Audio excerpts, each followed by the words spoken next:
As you all may come to see in this video, I have some signs to show you that I've made. I will pull up a little video here in the next segment to show you them. Then I will be back to tell you more about them.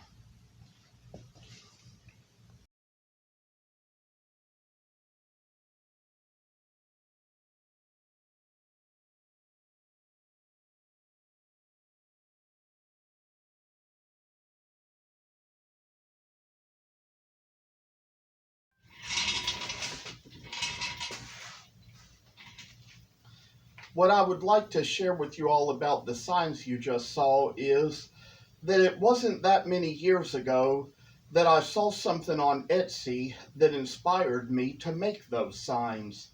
And as a matter of fact, I have them right here. Here's one of them. They won't show up here in the same order as the video. Here's another one.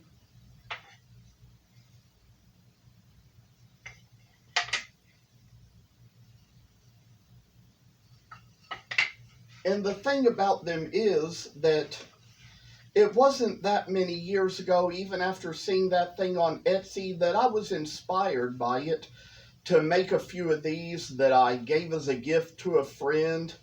They were kind of interesting and unique in their own way. These ones are a little less detailed, less unique, and kind of probably almost normal, except for the fact that the handwriting is probably not the best it's ever been because I used acrylic paint to do it.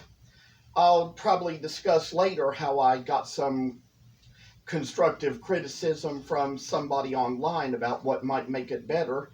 But what I'd like to share with you that I did is, first of all, I looked up some patterns on Google for bears in yoga poses, thinking I'd like to carve some of those.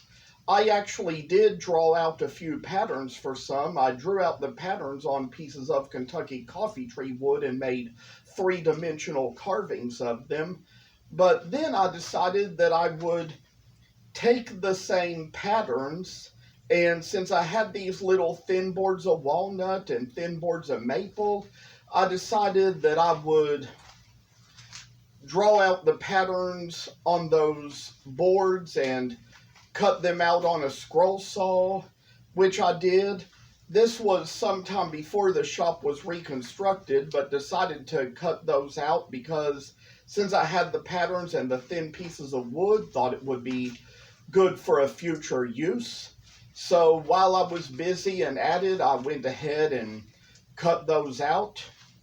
And as I'm about to show you here, these are the first two that I made since doing that. And what you'll note is that these two were put on a cherry background. This one has the bears made out of maple from where they were cut out on the scroll saw. This one has them cut out of walnut from where I did it on the scroll saw. I kind of decided that maple would make good polar bears and that walnut would make good brown bears, so did that much. And then while I was at it, I decided to reverse the woods a little bit. Decided to put a couple of walnut bears on a maple sign and put a couple of maple bears on a walnut sign. So that was how that turned out. A little information I'd like to share with you this evening is that what I have the tablet sitting on as I do this video is a cabinet stand that came with a new bandsaw that I purchased. I've been needing new tools all along.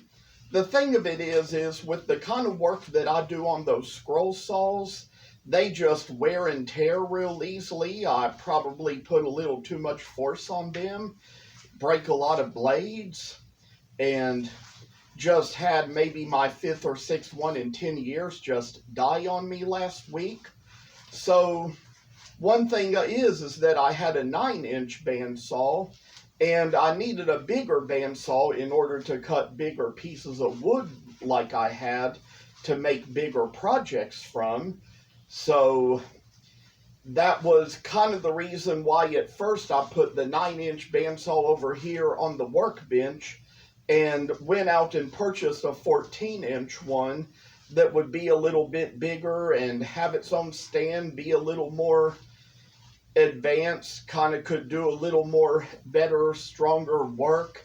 And I decided to do a little Google research to find out about a way with how that with a thinner blade I could do scroll saw work on a bandsaw.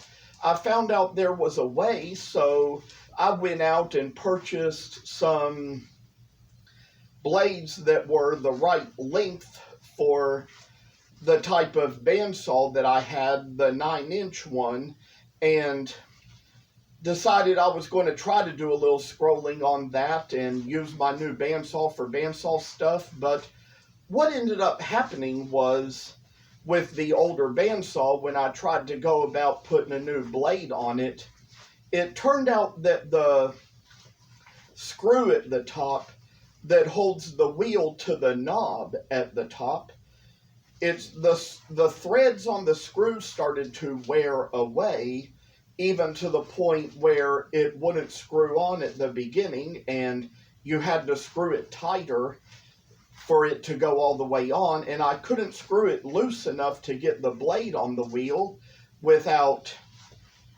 having the screw fall completely out of the knob. So that ended up being something where I had to throw that old bandsaw out to the road along with my scroll saw.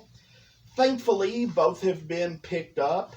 They're no longer at the side of the road. People are looking for metal all the time around here, so they go pretty fast. And what I'd like to say most of all is that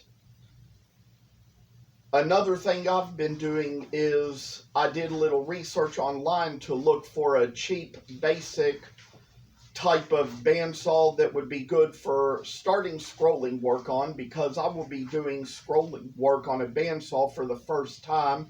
Need to get used to it, need to find out how it works, need to get experience with it.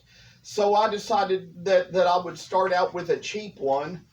I ordered one from Doll Shop, which is apparently a foreign company, and it was cheap enough to purchase, and the blades I had would fit it, so I decided to purchase it. It's probably going to be a while before it comes in. I probably didn't realize I was ordering it internationally, and that, or who I was ordering it from, and things like that. Probably so cheap because it's imported, and that is one of those things where I believe when it comes, I'll be able to work with it, do a little bit more demonstration on it.